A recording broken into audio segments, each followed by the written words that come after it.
Hello guys, तो स्वागत है सिविक्स के एक और लेक्चर में। और आज हम लोग बात करने वाले हैं इस सिविक्स का चैप्टर 1 जिसका नाम है पावर शेयरिंग। तो इस चैप्टर को बहुत अच्छी तरीके से समझते हैं। सबसे पहले अपना हम लोग बात करें, स्ट्रक्चर तैयार कर लेते हैं कि हम लोग इस चैप्टर को खत्म कैसे करने वाले हैं। सबसे पहले हम लोग देखने वाले हैं बेल्जियम एंड श्रीलंका के बारे में। जैसे कि हमें पता है कि, चलो पहले बता ही देता हूँ। तो भैया हम लोग बात करें कि जो पावर्स हैं, तो भैया हम लोग बात करें कि अगर एक घर के अंदर अगर दो लोग होते हैं, तो जैसे मान लीजिए कि आपका बड़ा भाई होगा या छोटा भाई घर में रहता ही है, ठीक है। तो आपने देखा होगा कि बड़ा भाई के पास अगर ज़्यादा पावर आती है, क्योंकि आपका भाई ज़्यादा बड़ा होता है, अब वो तीन चार टपली देता है। पहले तो घर में रिसोर्सेज देखो भैया लिमिटेड है, यानी कि घर में टीवी देखो एक ही है। अब रिमोट को लेकर लड़ाई तो होनी होनी है, जो पक्का ही पक्का है। तो मेरे साथ भी होता था कि बचपन में जो बड़े भाई साहब होते थे वो क्या करते थे, बड़े भाई साहब जनरली क्या करते हैं कि छोटे बच्चों को देखना होता है लोकोमोन, बड़े भैया को देखनी होती मूवी। इच्छा तो हो रही है भैया यार मूवी देखनी, हमें लोकोमोन देखना है। तीन चार पीट दी उनके पीछे, भाग गए, रोके भाग गए, छोटा भाई रोके भाग गया। मम्मी अम्मी देखो भैया मार रहे हैं, चिपका रहे हैं बहुत कस के, बता नहीं हमें टीवी नहीं देखने दे रहे हैं। अम्मी आएंगी समझाएंगी, नहीं करो। तो कभी कभी ये होता है कि जो पावर होती है कभी कभी किसी के पास ज़्यादा होती है, किसी के पास कम होती है। तो इसलिए पावर शेयरिंग, यानी कि बड़े भाई की पावर और छोटे भाई की पावर बराबर होनी चाहिए, तभी जाके बैलेंसिंग हो पाएगा कुछ। वरना फिर भैया हर बार बड़ा भाई चिपका चिपका के मारेगा और छोटा भाई पिटता रहेगा, जो कि जनरली होता है। पर कंट्रीज केस में ऐसा नहीं होना चाहिए, मान के चलते हैं, ठीक है। तो हम लोग बात करेंगे बेल्जियम और श्रीलंका की, इन दोनों कंट्रीज की एथनिक पोजीशन के बारे में बात करेंगे, और कैसे कैसे यहाँ पे सिचुएशन थी, कौन कौन सी यहाँ पे पॉपुलेशन थी, उनकी एथनिक कंपोजिशन देखेंगे कि यहाँ किस प्रकार के लोग रहते थे और क्या क्या रहते थे। उन सब चीज़ों के बारे में हम लोग डिस्कस करेंगे, और कैसे कैसे उनके बीच में हम लोग बात करें, जो यहाँ के लोग थे उनके बीच में पावर शेयरिंग हुई, उन सब चीज़ों के बारे में बहुत अच्छी तरीके से समझेंगे, ठीक है। फिर देखेंगे हम लोग मेजोरिटिज्म इन श्रीलंका। तो मेजोरिटिज्म क्या होता है, जो लोग मतलब ज़्यादा होते हैं, तो वो जो लोग ज़्यादा संख्या में, जैसे हम लोग बात करें कि एक कमरे में 8 लोग लाल शर्ट पहने हैं और 2 लोग नीली शर्ट पहने हैं, तो जो लोग 8 शर्ट पहने हैं तो वो लोग कैसे हैं कहलाएंगे, तो वो लोग मेजोरिटी में होंगे। तो मेजोरिटिज्म ये होता है। तो भैया जो 8 लोग हैं, तो भैया अगर वो कह देंगे हमें टीवी देखनी है, तो भैया देखनी है, 2 लोग नहीं मुंह चला पाएंगे, तो भैया मेजोरिटिज्म होता है वो।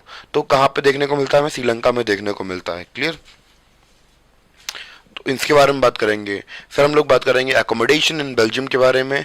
और इस चैप्टर की जो फिलोसफी या मोरल से रिलेटेड चीज़ है, कि इस चैप्टर की हम लोग फिलोसफी मतलब इस वाले टॉपिक के अंदर पढ़ेंगे, by power sharing is desirable, यानी कि क्यों हम लोग ऊपर से हम लोगों ने एग्जाम्पल एग्जाम्पल समझ लिया, फैक्चुअल डेटा समझेंगे, पर लिटरली हम लोग बात करें इस चैप्टर का मीनिंग हम लोगों को इसी पार्ट में मिलने वाला है, कि हमें जो पावर शेयरिंग है वो क्यों करनी चाहिए।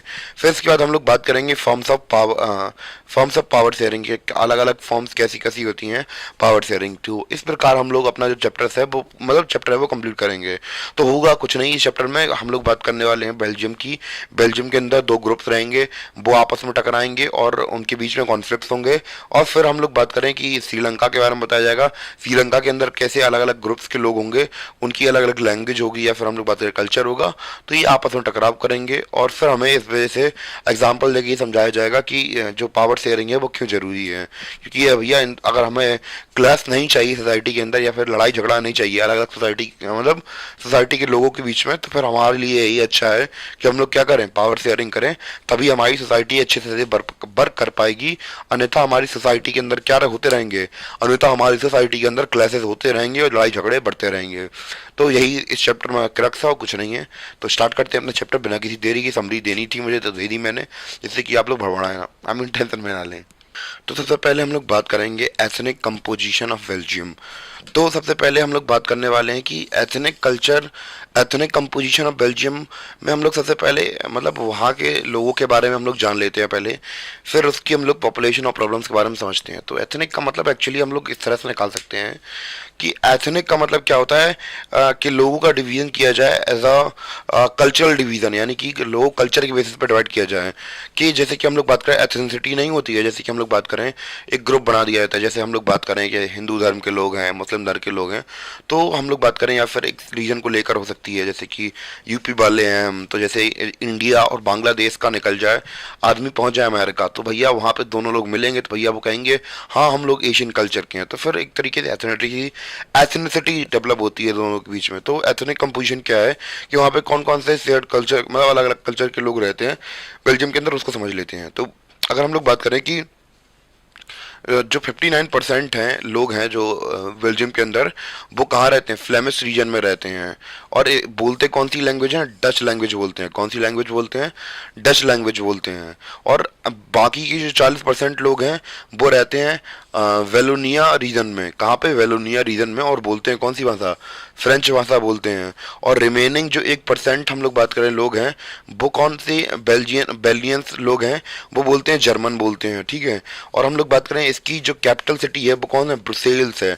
ब्रुसेल्स कैपिटल सिटी क्या है, ब्रुसेल्स। और हम लोग बात करें कि जो भी मेन काम होते हैं तो वो तो मेन सिटी के अंदर होते हैं। उधर की कंपोजिशन क्या है, यहाँ पे 80% लोग क्या बोलते हैं, फ्रेंच बोलते हैं। और 20% लोग क्या बोलते हैं, 20% लोग डच बोलते हैं, डच स्पीकिंग पीपल हैं। और हमारे लिए इंपॉर्टेंट बात ये हो जाती है कि सबसे ज़्यादा इंपॉर्टेंट चीज़ ये होती है कि आपको स्टैटिक डेटा अगर पूछा है एग्जाम्स में, बोर्ड्स के एग्जाम्स में, तो यही चीज़ आएगी कि एथनिक कंपोजिशन पूछी जाती है ज़्यादा से ज़्यादा एग्जाम के अंदर। तो आपको एथनिक कंपोजिशन तो अप्रॉक्स पता होनी चाहिए। तो एथनिक कंपोजिशन के अंदर हमने क्या देखा कि यहाँ के जो 59% लोग हैं वो क्या बोलते हैं, डच लैंग्वेज बोलते हैं। और पूरी कंट्री की बात चल रही है। और 40% लोग क्या बोलते हैं, फ्रेंच बोलते हैं। और बाकी के 1% लोग क्या बोलते हैं, जर्मन बोलते हैं। और अगर हम लोग बात करें कैपिटल सिटी की, तो वहाँ पे हम लोग बात करें 80% पीपल फ्रेंच बोलते हैं और 20% लोग क्या बोलते हैं, डच बोलते हैं, ठीक है। तो इस प्रकार से हमने कंपोजिशन देखी। और हम लोग बात करें कि ऐसा क्यों होता है, ऐसा भी समझ लेते हैं। आई थिंक पहले आप लोग नोट कर लीजिए, जिससे कि मुझे एरेज करने में बहुत दुख ना हो, क्योंकि काफ़ी मेहनत से लिखना पड़ता है। ये सारी चीज़ें मैं जूम भी कर देता हूँ जिससे कि आपको दिक्कत ना हो। तो आप लोग जल्दी से इसका स्क्रीनशॉट ले लीजिए, फिर मैं आपको आगे बता दूं कि भैया ये लोग फ्रेंच और रशियन क्यों बोलते हैं, मतलब फ्रेंच और डच क्यों बोलते हैं।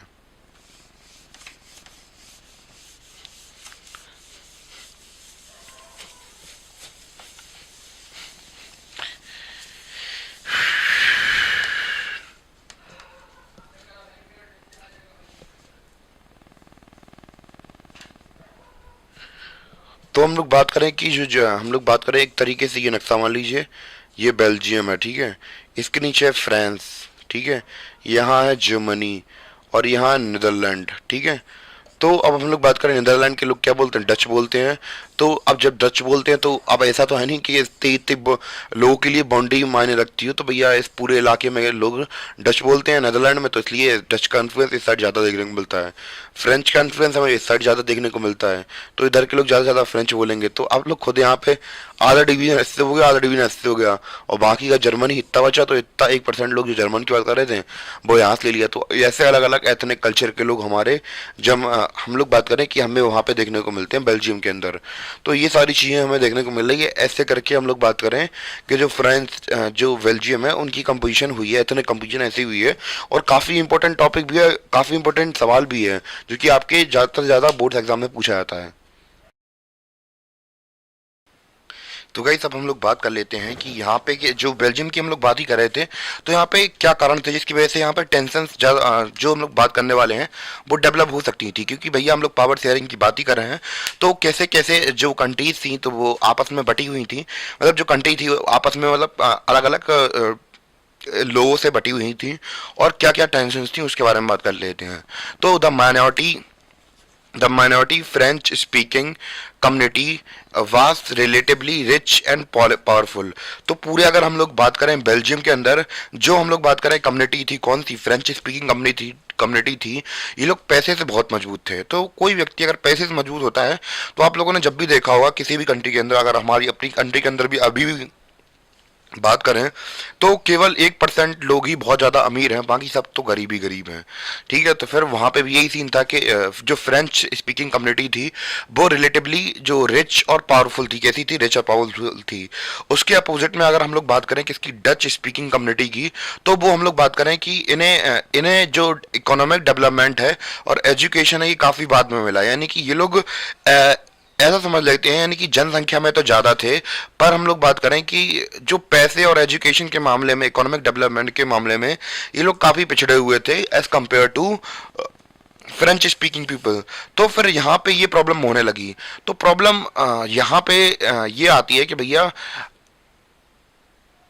यही है कि भैया अमीरी गरीबी का अंतर है, तो अमीर ज़्यादा फिर हो जाता है, फिर दिक्कत होने लगती है।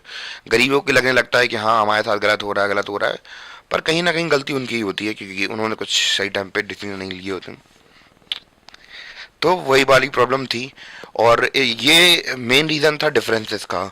और इसके अलावा जो मेन प्रॉब्लम चल रही थी वो कहाँ पे थी, ब्रुसेल्स में भी थी। तो ब्रुसेल्स में क्या था, ब्रुसेल्स में इसका जैसा हम लोग पूरी कंट्री में देख रहे हैं उसका जस्ट उल्टा था। ब्रुसेल में क्या था कि भैया स्पेशल प्रॉब्लम थी यहाँ पे। तो यहाँ पे जो डच स्पीकिंग पीपल थे वो हम लोग का बात करें कि Dutch speaking people constituted a majority in the country but minority in capital. यानी कि जो इनकी कैपिटल सिटी थी, यहाँ से जो इनकी कैपिटल सिटी क्या ब्रुसेल्स है, तो ब्रुसेल क्या कैपिटल सिटी है। अब यहाँ पे प्रॉब्लम ये है कि पूरी कंट्री में जो डच स्पीकिंग पीपल है वो तो बहुत ज़्यादा है, पर कैपिटल में यानी कि जहाँ पे मेन सब सिस्टम चलता है वहाँ पे इनकी माइनॉरिटीज़ है। यानी कि हम लोग बात करें वहाँ पे जो फ्रेंच लोग हैं वो ज़्यादा मात्रा में हैं और वो पावरफुल भी हैं।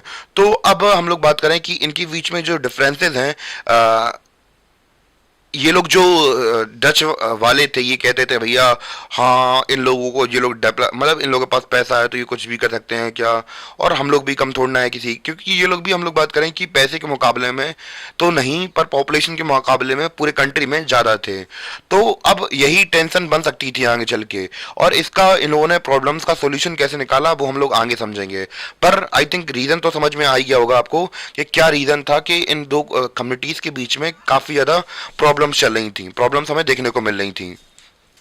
क्लियर? तो जो रीज़न था वो तो आई थिंक आपको समझ में आ गया होगा कि क्या रीज़न था जिसकी वजह से इन जो कंट्रीज थी वहाँ पे इन लोगों को काफ़ी ज़्यादा प्रॉब्लम्स फेस करने को मिल रही थी। क्लियर?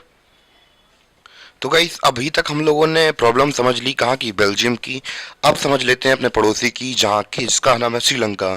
तो श्रीलंका के अंदर एथनिक कंपोजिशन पढ़ लेते हैं कि एग्जाम्स वगैरह में इनका डायरेक्टली पूछ लेते हैं एथनिक कंपोजिशन बताइए। तो एथनिक कंपोजिशन क्या है हमारी श्रीलंका की, उसके बारे में बात कर लेते हैं। तो श्रीलंका के अंदर भी हम लोग बात करें डाइवर्स पॉपुलेशन हमें देखने को मिलती है। तो जैसे कि हमें वहाँ पे देखने को मिली थी डच स्पीकिंग पॉपुलेशन और फ्रेंच स्पीकिंग पीपल। तो यहाँ पे भी हमें क्या मिलेंगे, हमें भी दो type of majority of group मिलेंगे। तो पहले कौन होंगे, the majority group are called Sinhala speaker. यानी कि यहाँ के जो स्पीकर्स होंगे जो सिन्हाली भाषा का इस्तेमाल करते हैं वो हमें मेजोरिटी के अंदर देखने को मिलेंगे, और उनकी मेजोरिटी है 74%। और उसके मुकाबले में हम लोग बात करने वाले हैं तमिल स्पीकर्स की। उनकी मेजोरिटी है कितने परसेंट, 18%। मेजोरिटी, सॉरी मैंने मेजोरिटी बोल दिया, इनकी माइनॉरिटीज है 18% की। तो यही दो मेजर ग्रुप्स हैं श्रीलंका के अंदर। और इसके अलावा हम लोग बात करें कि हमने सब कैटेगरी कर दी है तमिल्स की, यानी कि तमिल्स के अंदर भी और भी क्लासिफिकेशन हमें देखने को मिलेंगे, जैसे कि नेटिव तमिल्स। तो जो शब्द है नेटिव, इसका मतलब क्या होता है, जहाँ पे कोई लैंड होती है वहीं का प्राणी। जैसे कि अगर मैं बात करूँ कि नेटिव इंडियन, तो मैं जहाँ पे पैदा हुआ, जैसे मैं इंडिया के अंदर पैदा हुआ तो मैं नेटिव इंडियन कहलाऊंगा। तो वैसे ही जो कि ऐसे लोग जो कि ऐसे तमिल जो कि कहाँ पे श्रीलंका के अंदर पैदा हुए तो उन्हें क्या बोला गया, श्रीलंकन तमिल बोला गया। और इनकी मात्रा थी कितनी, 13%। कितनी है, 13%। और हम लोग बात करें कि बाकी के जो तमिल्स हैं, तमिल स्पीकर हैं, वो कहाँ से आए थे, वो उनके फोर फादर्स आए थे इंडिया से। अब आप लोग सोच रहे होंगे कि इंडिया में ऐसा क्या था कि इंडिया से वो लोग वहां पे पहुंच गए श्रीलंका में। तो हम लोग बात करें कि अगर आपको पता होगा कि जो ज्योग्राफी डिसाइड करती है ये सारी चीज़ें, तो जैसे कि आपको पता है कि जो श्रीलंका है वो ट्रॉपिकल रीजन में आती है, तो यहाँ पे प्लांटेशन वगैरह काफ़ी अच्छी होती है। तो फिर जो ब्रिटिशर्स थे उन्होंने, वैसे ही एम्पायर उनका यहाँ इंडिया में था तो वहाँ भी उनका एम्पायर था, तो उन्होंने कहा कि भैया यहाँ पे खेती की ज़रूरत हमें ज़्यादा पड़ती है। तो एज अ वर्कर, अब वहाँ की पॉपुलेशन इतनी ज़्यादा थी नहीं, तो अब उन्होंने क्या किया कि जो अच्छे अच्छे वर्कर होते थे उन्हें पकड़ के ले जाते थे और वहीं पे उनसे काम करवाते थे। तो अब काम करवाते करवाते, अब ऐसा तो था नहीं कि 2-4 दिन की बात हो, सालों साल की बात चलती, सालों साल उन्होंने 2-3 साल राज किया। तो बहुत सारे वर्कर्स जो थे वो एज अ माइग्रेंट कहाँ पहुँच गए, श्रीलंका के अंदर पहुँच गए। और वहीं धीमे धीमे जिन्हें अच्छा लग रहा था तो वो रुक गए वहीं पे आज़ादी के बाद, और जिन्हें नहीं लग रहा था तो वो उन्होंने धीमे धीमे शिफ्ट कर लिए गए। और बाकी उन्होंने अपना वहाँ पे फैमिली बना ली और उनके बच्चे वगैरह वहाँ हो गए तो फिर वहीं रहने लगे। तो बाकी के जो तमिल थे वो कहाँ से आए थे, वो कहाँ से गए थे, वो गए थे इंडिया से। और किस लिए, एज अ वर्कर बनकर, जिनके फोर फादर मतलब होता है पूर्वज जो थे वो कहाँ से थे, इंडिया से थे। और कहाँ चले गए, हम लोग बात करें श्रीलंका में पहुंच गए थे। क्यों, एज अ वर्कर बनने की थी है। तो हमने क्या देखा, दो एथनिक कंपोजिशन देखी कि यहाँ पे मेजोरिटी में दो सोशल ग्रुप्स हैं, सिन्हाला और तमिलियंस। जो तमिल थे, जो तमिलियंस थे उनकी भी दो कैटेगरी है। जो नेटिव तमिल्स हैं यानी कि वो 13% है, और बाकी के जो तमिल्स हैं वो गए थे इंडिया से एज अ वर्कर। क्योंकि कॉलोनियल टाइम पीरियड पर हमने देखा था कि जो अंग्रेज थे वो यहाँ पे वर्क करवाते थे हमारे इंडियन लोगों से। तो वहाँ पे वो लोग मतलब वहाँ पे श्रीलंका में ले गए थे। तो बाकी के जो श्रीलंकन थे उनके फोर फादर कहाँ से आए थे, वहां से यानी कि इंडिया से। तो गाइस प्रॉब्लम कहाँ पे आ रही है, प्रॉब्लम यहाँ पे आ रही है कि अब हम लोगों ने अभी तक तो देखी थी स्पीकिंग के बेसिस। अब बात करते हैं रिलीजियस कंपोजिशन, देख लेते हैं श्रीलंका के अंदर। तो भैया जो सिन्हाला स्पीकिंग पीपल थे, तो ये कौन थे, इसमें हम लोग बात करें कि जो most of the Sinhala speaking people, तो ये लोग कौन थे, बुद्धिस्ट थे। While most of the Tamils are Hindus और मुस्लिम्स। जो तमिल थे वो कौन थे, हिंदू और मुस्लिम थे। यानी कि हिंदू और मुस्लिम भाई भाई, तमिल नबी तबाही। मजाक कर रहा हूँ, कोई सीरियस मत लेना, ठीक है। These there are about 7% of Christians who were Tamil and Sinhala. यानी कि 7% क्या थे, क्रिश्चियंस थे जो कि तमिल और सिन्हाला भी थे। तो यहाँ पे पॉसिबिलिटी थी कि किसकी, प्रोबेबिलिटी हम लोग बात करें या पॉसिबिलिटी कह सकते हैं कि यहाँ पे मेजोरिटी डोमिनेंस हो सकता है या फिर कॉन्फ्लिक्ट हो सकते हैं मतलब इन कंट्रीज के बीच में। क्यों हो सकते हैं, क्योंकि जो ब्रिटिशर्स थे उनका काम ही था rule and divide and rule. तो उनका इन्फ्लुएंस भी काफ़ी ज़्यादा हद तक हमें देखने को मिलेगा। और कैसे देखने को मिलेगा उसके बारे में बात कर लेते हैं, कैसे वो लोग फूट डालेंगे और कैसे राज करेंगे यहाँ पे। तो गाइस अब हम लोग समझते हैं कि मेन समरी क्या है चैप्टर की, इसके बारे में थोड़ा बहुत डिस्कशन कर लेते हैं। तो हमारा बेसिकली चैप्टर ये है कि इस दो पार्ट में डिवाइड होगा कि इसमें हम लोग श्रीलंका और बेल्जियम के बारे में बात करने वाले हैं। और हमें ये बताया जाएगा इस चैप्टर के अंदर कि बेल्जियम के अंदर जो पावर्स थी वो शेयर कर ली गई थी, तो फिर वहाँ पे कॉन्फ्लिक्ट वगैरह नहीं हुए। और हम लोग बात करेंगे श्रीलंका की, और जहाँ पे इन्होंने अडॉप्ट किया किसका, मैरिज मेजोरिटिज्म का कॉन्सेप्ट इस्तेमाल किया इन्होंने। और मतलब जिनकी जनसंख्या ज़्यादा थी और उनको पावर मिल गई। तो इससे हुआ क्या, जो माइनॉरिटीज थी उन्होंने कॉन्फ्लिक्ट कर दिया। और हम लोग बात करें कि जो कॉन्फ्लिक्ट हो गया माइनॉरिटीज और मेजोरिटी के बीच में, तो यहाँ पे कॉन्फ्लिक्ट देखने को मिले। तो ये चैप्टर में हमें बेसिकली यही समझाया गया कि अगर हम लोग पावर शेयर करेंगे तो क्या फ्रूटफुल साइंस मिलेंगे, और अगर हम लोग बात करें पावर शेयरिंग नहीं करेंगे तो हमें क्या क्या कॉन्सिक्वेंसेस देखने मिलते हैं। जैसे कि अगर हम लोग पावर शेयरिंग कर रहे थे तो वहां पे हमने क्या देखा, वहां पे हमने देखा कि बहुत ज़्यादा पावर कॉन्फ्लिक्ट नहीं होते हैं जहाँ पे अगर पावर शेयरिंग होती है। और श्रीलंका कॉन्सेप्ट में हम लोग देखेंगे कि कैसे कैसे अगर हम लोग पावर शेयर नहीं करते हैं तो हमें क्या क्या कॉन्सिक्वेंसेस देखने पड़ेंगे। तो इसी दो एग्जाम्पल की मदद से हमें ये पूरा चैप्टर समझाया जा चुका है, और मतलब समझाएंगे हम लोग और भी। और बस यही है कि केवल अगर पावर शेयर करोगे तो फिर वो बेल्जियम का सीन बन जाएगा, और नहीं करोगे तो फिर श्रीलंका का सीन बन जाएगा, वही है यहाँ पे। तो श्रीलंका को इंडिपेंडेंस मिली किसमें, 1948 में मिली। कब मिली, 1948 में मिली। अब जब इसे आज़ादी मिली गई थी 1948 में, और इसके बाद हम लोगों ने क्या देखा, 1948 में इन्हें आज़ादी मिल गई। और इससे एक साल पहले हमें मिली थी। तो हम पे एक रूल कौन कर रहा था, ब्रिटिशर्स रूल कर रहे थे। और फिर क्या हुआ, बाद में हमें क्या कर दिया, छोड़ दिया गया अंग्रेजों के द्वारा। मतलब एक तरीके से अब उनके ऊपर भी वॉर की सिचुएशन पड़ रही थी और नेशनलिस्टिक मूवमेंट चल ही रहे थे, तो इसलिए उन्हें छोड़ना पड़ा। तो इन्हें आज़ादी मिल गई थी, श्रीलंका को आज़ादी मिल गई थी किसे, 1948 में। और मेजोरिटी किसे मिली, सिन्हालास को मिली। तो भैया की पॉपुलेशन तो ज़्यादा थी, पर ध्यान रखने वाली बात है कि अंग्रेज राज कैसे करते थे, इसके बारे में थोड़ी बहुत चर्चा कर लेते हैं हम लोग थोड़ी बहुत। तो मेजोरिटिज्म के जो डिवाइड एंड रूल की उनकी पॉलिसी ये थी, तो वो लोग एक कम्युनिटी को सपोर्ट करते थे। और जब आप किसी एक व्यक्ति, दो में से एक व्यक्ति को सपोर्ट कर देंगे, तो जो दूसरी कम्युनिटी है जो छोटा है, मतलब एक बड़ा भाई छोटा भाई होता है, तो बड़े भाई को अगर आप सपोर्ट करते हैं तो छोटे भाई के मन में जलन उठने लगती है, भाई यार इसी को सब कुछ मिल रहा है, यार इसी को सब कुछ मिल रहा है, हम तो कुछ कर ही नहीं रहे। तो उसके मन में एक द्वेष भावना आ जाती है, तो वो धीमे धीमे करके या तो फिर तो लड़ने लगता है, या फिर दूसरा छोड़ के चला जाता है कि भैया हमें नहीं रहना, अब मेरा मन नहीं है कुछ भी करने का। तो फिर यही सीन था कि भैया जो हम लोग बात करें कि जो ब्रिटिशर्स थे वो किसे सपोर्ट करते थे, तमिलियंस को सपोर्ट करते थे, और वो सिन्हालास को सपोर्ट नहीं करते थे। तो फिर एक तरीके से सिन्हालास ने ज़्यादा कंट्रीब्यूट किया किसकी प्रति, गवर्नमेंट के, मतलब गवर्नमेंट को हटाने में उन लोगों की। South for secure dominance over the government by virtue of their majority. तो भैया इन्होंने क्या की, मेजोरिटी ले ली, क्योंकि भैया पॉपुलेशन में ज़्यादा थे ही। तो अंग्रेज अंग्रेज किसे पॉटनाइज करते थे भैया, उनकी एक ही पॉलिसी थी कि एक कम्युनिटी को सपोर्ट कर दो और दूसरी अपने आप ऑफेंड हो जाएगी। तो ये लोग तमिलियंस को सपोर्ट करते थे और इनके प्रति मन में बुरे ख्याल आने लगे, किसके के लिए, तमिलियंस के लिए। तो अब इन दोनों के बीच में थोड़ी बहुत बनती है नहीं पहले से, मैंने बैकग्राउंड दे दिया, यहाँ पे लिखा नहीं है, फिर बता दिया मैंने। फिर भैया इन्होंने डोमिनेंस तो हासिल कर ली। अब डोमिनेंस हासिल कर ली और अब इन्होंने अडॉप्ट किया क्या, मेजोरिटिज्म, यानी कि भैया जिसकी जनसंख्या ज्यादा होगी तो भैया वही क्या करेगी, रूल करेगी। तो भैया उन्होंने यही किया, और उसी के मतलब उसी के बेनिफिट के लिए हम लोग बात करें पॉलिसीज या फिर जो एक्ट बनेंगे उनके लिए बनेंगे। जो माइनॉरिटीज होंगी उनका फायदे की ज्यादा बात नहीं की जाएगी और ना ही हमें कोई मतलब है उनसे।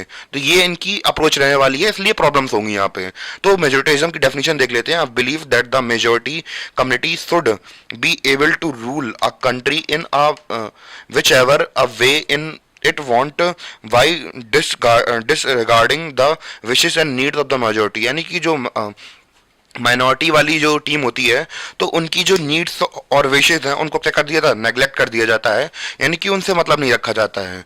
तो यही क्या होता है, मेजोरिटिज्म होता है। तो इन्होंने क्या किया कि भैया अगर हम लोग अब पावरफुल हो गए हैं, जाओ अब हम तुम्हें कुछ नहीं देंगे। तो भैया रहते तो वो लोग थे ना, अब उन्हें तो ना पता था कि अंग्रेज हमें क्या कर रहे हैं, बेवकूफ काट रहे हैं हम लोगों का। तो उन्होंने तो भैया झगड़ा करा दिया। वही झगड़ा सेम इंडिया में हुआ भाई साहब, इंडिया पाकिस्तान का बंटवारा इसी यही लीड था 1905 में कि लॉर्ड कर्जन ने क्या किया, बंटवारा कर दिया और यही भेदभाव हुआ। और इसी वजह से हम लोग बात करें बांग्लादेश, पाकिस्तान, जाने कितने सारे नेशन बन गए इसी चक्कर में, फालतू के चक्कर में। और यूनिटी बना के रखते यार, देश कहाँ से कहाँ पहुंच जाता, हम भी कहाँ से कहाँ पहुंच जाते। सिस्टम अच्छा होता तो मजा आ जाता, हमें भी मजा आता। पॉपुलेशन थोड़ी डिस्ट्रीब्यूट हो जाती आसपास के इलाके में, ये अच्छा लगता। पर क्या ही कर सकते हैं, जो भी है जैसा भी है, किस्मत है अपनी, ठीक है। तो गाइस हम लोग श्रीलंका के बारे में बात ही कर रहे थे। तो वहाँ पे जो नालास पीपल थे वो लोग क्या कर रहे थे, अपना डोमिनेंस दिखाना चाहते थे तमिलियंस को, क्योंकि काफ़ी लंबे समय तक अंग्रेजों ने सपोर्ट किया था तमिलियंस को और उनकी तो पॉलिसी थी डिवाइड एंड रूल करने की। और अब हम लोग बात करने वाले हैं कौन से ऐसे तरीके थे जिसके थ्रू जो मेजोरिटिज्म है वो सिन्हालास ने अपनाया, यानी कि कौन से ऐसे स्टेप्स लिए जिसकी तहत उन्होंने जो मेजोरिटिज्म की जो थ्योरी अपनाई थी उसको स्टेब्लिश किया, कहाँ पे, श्रीलंका के अंदर। उसके बारे में बात करते हैं। तो उन कदमों के बारे में हम लोग चर्चा करेंगे जो कि कदम सिन्हालास ने लिए, किसके खिलाफ, तमिलियंस के खिलाफ। तो सबसे पहले इन्होंने सुप्रीमेसी को स्टेब्लिश करने के लिए कौन कौन से कदम उठाए। सबसे पहला कदम उठाया 1956 में। 1956 में इन्होंने एक एक्ट पास किया जिसमें रिकॉग्नाइज किया गया सिन्हाला को as a only official language. तो बात ध्यान रखने वाली ये है, ओनली ऑफिशियल, यानी कि यही एक ऑफिशियल लैंग्वेज है। तमिलियंस के लिए कोई लैंग्वेज का कोई खासियत नहीं है। और भैया तमिलियंस भी लाइक, और तमिलियंस से एक बात करें कि जो अपनी लैंग्वेज को लेकर बहुत प्राइड लेते हैं, और उनकी अब तुम लैंग्वेज ले रहे हो और उन्हें ऑफिशियल लैंग्वेज नहीं बना रहे हो, ऐसे देख रहे हैं। तो भाई सही नहीं किया यार आपने यार, हमारे साथ छोड़ेंगे नहीं। तो ऐसा कॉन्फ्लिक्ट हमें वॉर भी देखने को मिलेगी, सिविल वॉर हो जाएगी यहाँ पे।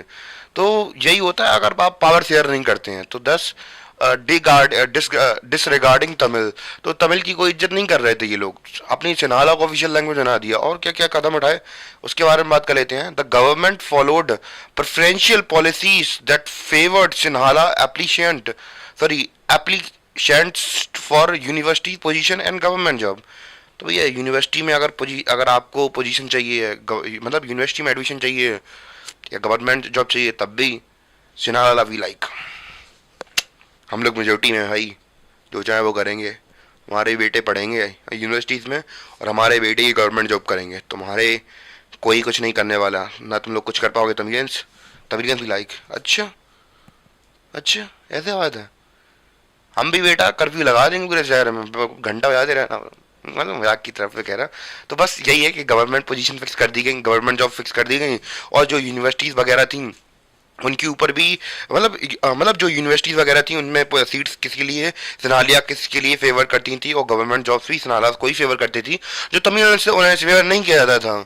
और new constitution stipulated that the state shall protect and foster Buddhism. तो भैया जैसे कि हमें पता था कि जो बुद्धिज्म था वो फॉलो किया जाता था किसके द्वारा, जो बुद्धिज्म था वो फॉलो किया जाता था सिन्हालास के थ्रू, यानी कि जो सिन्हालास वगैरह थे वो उसे क्या करते थे, मतलब फॉलो करते थे। इसलिए हम लोग बात करें जो तमिलियंस थे, वो कह रहे हैं अरे तुमने यार धर्म को, अब मैं अपने धर्म को प्रोटेक्ट कर रहा हूँ, हमारे धर्म को प्रोटेक्ट नहीं करोगे। तो भैया कोई भी गवर्नमेंट हो, तो जो वैसे कोई भी गवर्नमेंट होती है तो यही करती है कि भैया किसी भी देश के अंदर अगर माइनॉरिटीज होती हैं उन्हें फेवर किया जाता है। पर यहाँ में क्या देखने को मिल रहा कि सिन्हाला अपने आप को फेवर कर रहा है। एक तो पहले से जनरल कैटेगरी में तो होना चाहिए ना, एक तो जनरल कैटेगरी में थे, ठीक है, और ऊपर से तुम इसमें भी अब फेवर ले रहे हो, तो फिर मेजोरिटी जो मतलब जो फेवर होते हैं वो किसे दिए जाते हैं, माइनॉरिटीज को, कि वो अच्छी तरीके से डेवलप कर सके अपने आप को। पर यहाँ पे क्या हो रहा है कि जो मेजोरिटी वाली मतलब पीपल है वही अपने आप को फेवर कर रहे हैं, माइनॉरिटीज को क्या दिल लेने जान दो तुम। तो ये कुछ स्टेप्स थे जिसके थ्रू जो सिन्हालास थे उन्होंने अपने आप को या फिर अपनी सुप्रीमेसी को क्या किया था, स्टेब्लिश किया था। आई थिंक क्लियर हो गया होगा आपको अब। तो गाइस अब प्रॉब्लम क्या आ रही थी, प्रॉब्लम ये हुई कि इम्पैक्ट क्या पड़ा। तो जब आप किसी को तमाचा मार दें और फिर बाद में रिएक्शन चेक करें तो फिर रिएक्शन बहुत गंदा आता है। तो बस वही सीन देखने को मिल रहा था कि जो सिन्हालास थे उन्होंने अपनी सुप्रीमेसी तो भैया इस्टेब्लिश कर दी। तो जब सुप्रीमेसी आपने इस्टेब्लिश कर दी तो भैया सामने वाली पार्टी शांत थोड़ी ना बैठेगी। तो सामने वाली पार्टी के अंदर कुछ बहुत बुरी फीलिंग तो आएगी, ऑब्वियस सी बात है, कोई भी हो किसी के साथ आप अगर बुरा करें या फिर उसे जो जो उसका अधिकार है वो ना मिले तो आप फीलिंग अपोज तो करेंगे करेंगे। तो भैया इससे क्या हुआ कि all these government measure increase the feeling of alienation. मैंने यहाँ पे इन्वर्टेड कॉमास नहीं लगाया। तो फीलिंग ऑफ एलियनाइजेशन का मतलब क्या होता है कि जब आप जैसे कि मान चले कि एलियन क्या होता है, आपको पता होगा कि एलियन मतलब होता है कि परग्रही, यानी कि जो हमारे हमारे लैंड का नहीं है। तो वैसे ही अब जो तमिलियंस थे उन्हें फील हो रहा था कि क्या फील हो रहा था कि हम लोग अब यहाँ के वासी नहीं हैं, ये लोग इतना गंदा बर्ताव कर रहे हैं यार। हम लोग ऐसा तो है नहीं कि भैया हम लोग कहीं विदेश से आए हों, यहीं नेटिव वाले थे वो तो भैया यही कह रहे थे कि हम तो यहीं पैदा हुए हैं, तुम यार हमारे साथ ये बर्ताव क्यों किया तुमने। अब काहे की देखो यार, इनकी भी गलती, तमिलियंस की भी कोई गलती नहीं थी वैसे तो, ये तो अंग्रेजों का किया धरा था, तो इनकी तो कोई गलती थी नहीं। पर अब जो सिन्हालास थे वो तो अपनी सुप्रीमेसी को स्टेब्लिश कर ही रहे थे। तो अब इसके तहत हुआ ये कि भैया इनके अंदर फीलिंग ऑफ एलियनाइजेशन, यानी कि इन्हें ऐसा फील करवाने लगे ये लोग, या फिर होने लगा फील कि भैया ये लोग कोई इंसान नहीं है, ये लोग यहाँ के वासी नहीं है, ये लोग विदेश से आए हैं, ऐसा ये लोग फील करा रहे थे, मतलब एलियन वाली फीलिंग करवा रहे थे इन्हें। तो ये वाला सीन था। तो इससे इनके बीच में एलियनाइजेशन की फीलिंग जैसे डेवलप होने लगी। कहाँ किनके बीच में, श्रीलंकन तमिल के बीच में, ठीक है।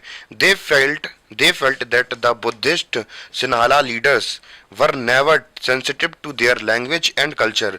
तो भैया इनको यही लगने लगा, ऑब्वियस सी बात है, सही भी लग रहा था एक तरीके से, कि इन्हें लग रहा था कि जो बुद्धिस्ट लीडर हैं या फिर जो बुद्धिस्ट कल्चर के लोग हैं, ये लोग सिन्हाला लोग अब क्योंकि मेजोरिटी में आ गए हैं तो ये हमारी लैंग्वेज या फिर हमारे कल्चर को क्यों ही प्रमोट करेंगे।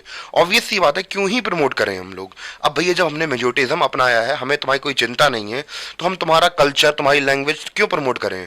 गवर्नमेंट हमारी, ज़्यादा लोग हम हैं, तो हम तुम्हें क्यों प्रमोट करें। तो अब सवाल आना कोई नई बात नहीं थी, लाजमी था ये तो उनके मन में आना। दे felt that the constitution and the government policies denied them equal political rights. तो भैया वो समझ गए थे कि जो गवर्नमेंट है और जो कॉन्स्टिट्यूशन बना है तो ये हमें कभी भी इक्वल पॉलिटिकल राइट्स नहीं देगा, यानी कि ना ही हमें सरकार बनाने देगा, ना ही हमें कभी उठने देगा। तो अब ये इनके विचार में आ रहा है। तो धीमे धीमे आप लोग क्या देख रहे हैं, तो इनकी कुछ पॉलिसीज ऐसी इनके मन में अहित कर रही हैं कि अब ये तैयार हो जाएंगे लड़ने के लिए, अपने अधिकार के लिए लड़ना बुरी बात नहीं होती है, पर मार काट पे नहीं उतरा करो, बस बाकी सब ठीक चलता रहता है। बस अब ये लोग क्या करेंगे, धीमे धीमे अब इनके और कुछ स्टेप्स देखेंगे जिसकी वजह से और ज़्यादा परेशान होंगे तमिलियंस हमारे, और फिर क्या करेंगे, अपनी विद्रोह की कुल्हाड़ी उठाएंगे। तो भाई और कौन कौन से इनके इम्पैक्ट पड़ रहे थे लोगों के ऊपर, जो हमारे श्रीलंकन तमिल से, discriminated against them in getting jobs and other opportunities and ignore their interest. तो ऑब्वियस सी बात है, जब भी जहाँ भी उन्हें मौका मिलेगा तो उसी हिसाब से वो क्या करेंगे, उन्हें इग्नोर करेंगे और डिस्क्रिमिनेट करने की कोशिश करेंगे। तो यही एक नॉर्मल तरीका होता है किसी को बहुत बेइज्जत करने का। तो भैया बेइज्जती से हुआ क्या, as a result the relation between Sinhalas and Tamil communities strained over time. तो भैया धीमे धीमे उनके बीच में खटास होने लगी। तो अगर आप लोग इसको, मैं एक अच्छे से एग्जांपल से समझाता हूँ, अगर आप एक जॉइंट फैमिली के अंदर रहते हैं तो आप लोग देखते हैं कि जो कभी कभी हम लोग छोटे छोटे एक्शंस कर देते हैं फैमिली के अंदर, वो कभी कभी सही नहीं होते हैं। तो एक जॉइंट फैमिली के अंदर रहना बहुत क्रिटिकल हो जाता है। तो यही सिचुएशन बन जाती है वहाँ पे, अगर भैया कि आप हमेशा नीचे दिखाने की कोशिश करेंगे किसी को, तो फिर सामने वाला भी मौका नहीं छोड़ेगा। और बाद में क्या होगा, आपका जो परिवार की यूनिटी थी, आपके जो ग्रैंड पेरेंट्स आपको बचा के रखे हुए थे, वो ब्रेक हो जाएगी। तो ये ऐसा रिजल्ट हमें देखने को मिला। तो ये सारा क्या था, इम्पैक्ट था कि ड्यूरिंग द टाइम इन लोगों ने इतना डिस्क्रिमिनेट किया, तो धीमे धीमे ओवर द टाइम इनके बीच में क्या हुए, डिफरेंसेस पनपने लगे, और यही जो डिफरेंसेस थे वो क्या बनने लगे, अब वॉर में तब्दील हो। तो गाइस अब हम लोग बात करने वाले हैं रिएक्शन की। तो इम्पैक्ट मतलब, तो इम्पैक्ट पड़ा उनके ऊपर, असर क्या पड़ा, अब इसको लेकर प्रतिक्रियाएं क्या हुई। यानी कि अब जो अब सिन्हालास ने कर तो दिया था, अब इसका इम्पैक्ट भैया हमने देख लिया कि कैसे कैसे श्रीलंकन के ऊपर पड़ा, श्रीलंकन तमिलियंस के ऊपर पड़ा। और उसके बाद हम लोग बात करें कि अब रिएक्शन क्या था, किसका, रिएक्शंस ऑफ श्रीलंकन तमिल्स। तो श्रीलंकन तमिल का रिएक्शन क्या था उसके बारे में बात करते हैं। The Sri Lankan Tamils launched parties and struggles for the recognition of Tamil as an official language and for regional autonomy and equality of opportunity in securing education and job. तो भैया अब बेसिकली इन्होंने क्या करना स्टार्ट कर दिया, अपनी पॉलिटिकल पार्टी स्टेब्लिश करना स्टार्ट कर दी और स्ट्रगल स्टार्ट करना स्टार्ट कर दिया। मतलब स्ट्रगल स्टार्ट कर दिया कि भैया हमें भी राइट चाहिए, हमें भी जॉब चाहिए है, हमें भी इक्वल अपॉर्चुनिटी चाहिए। अगर भैया रीजनल ऑटोनॉमी का मतलब आपको नहीं पता, तो भैया यही है कि भैया अगर आपको पूरे कंट्री के ऊपर रूल करना हो तो कर लो, हमारे जो क्षेत्र है, पर्टिकुलरली हमारा क्षेत्र है, उसे दे दो।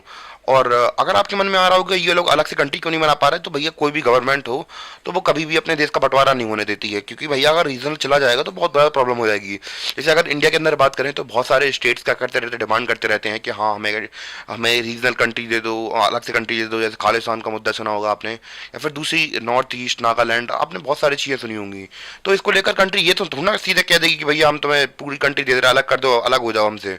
कोई कंट्री अपने आप को कमजोर नहीं करती है, तो भैया इन्होंने भी कहा कि हम कमजोर नहीं करेंगे, रीजनल ऑटोनॉमी नहीं देंगे।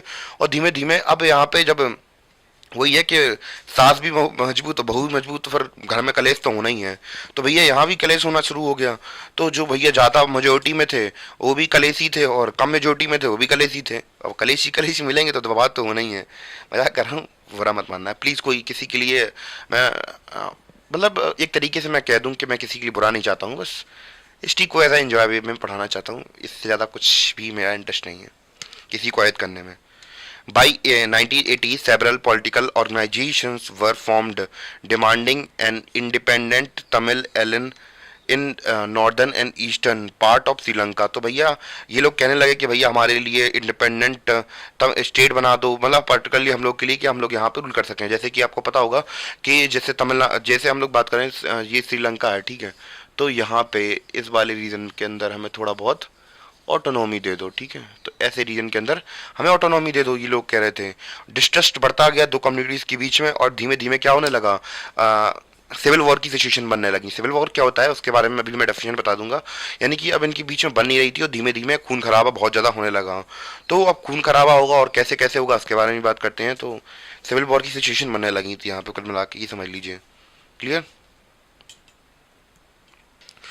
तो वही सब अपन बात करते हैं कि कैसे कैसे अभी तक हम लोगों ने श्रीलंका का केस देख लिया था कि श्रीलंका में कैसे कॉन्फ्लिक्ट उठने लगे थे, कि वहाँ पे सिविल वॉर की सिचुएशन आ गई थी, कि वहाँ पे जो लोग थे वो आपस में लड़ने भिड़ने लगते हैं तो उससे सिविल वॉर कहते हैं। तो वहाँ पे सिविल वॉर की सिचुएशन बनने लगी थी, और एक्चुअली में वहाँ पे सिविल वॉर हुई भी, लोगों के बीच में झड़प होने लगी, खून मारा काटी होने लगी। तो इससे आप लोग क्या सीखे, इससे यही सीखे कि भैया अगर आप लोग पावर को शेयर नहीं करेंगे तो दंगा होना कन्फर्म है भाई साहब। तो फिर अब हम लोग बात करने वाले हैं बेल्जियम की। तो बेल्जियम ने कैसे कैसे प्रॉब्लम्स को सुलझाया उसके बारे में बात करते हैं। तो हम लोग बात करते हैं एकोमोडेशन ऑफ इन बेल्जियम। तो बेल्जियम में एकोमोडेशन कैसे कैसे हुआ उसके बारे में चर्चा करते हैं। तो Belgian readers took a different path. They recognized the existence of regional differences and cultural diversities। तो भैया ये जो वहाँ के लीडर्स थे बेल्जियम के, तो वो समझे कि यहाँ पे काफ़ी ज़्यादा प्रॉब्लम हो सकती है अगर हम लोग क्या करेंगे, अपनी जो डाइवर्सिटीज़ हैं इनको कंट्रोल नहीं, मतलब डाइवर्सिटी के साथ अच्छी तरीके से कोऑर्डिनेट नहीं कर पाएंगे तो फिर हमारे लिए बहुत ख़राब होगा। तो यहाँ पे हम लोग क्या देखेंगे, जो बेल्जियम है तो वो क्या करेगा, कुछ अच्छे स्टेप्स लेगा जिसके थ्रू वो लोग डाइवर्सिटी के साथ रहना सीख जाएंगे। यानी कि जो यहाँ की अलग अलग स्पीकिंग पॉपुलेशन थी वो क्या करेगी, वो साथ में रहना स्टार्ट कर देगी।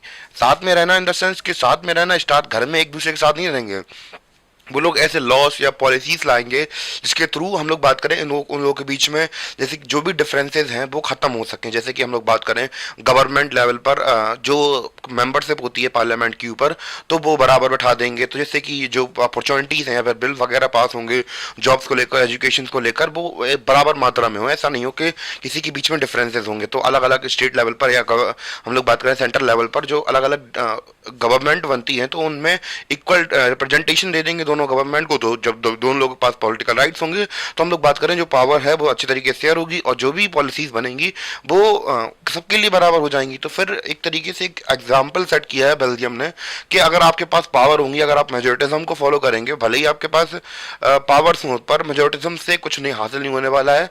और आप लोग अगर डाइवर्सिटी को साथ में लेके चलेंगे तो ही चीज़ें अच्छी बैठ पाएंगी।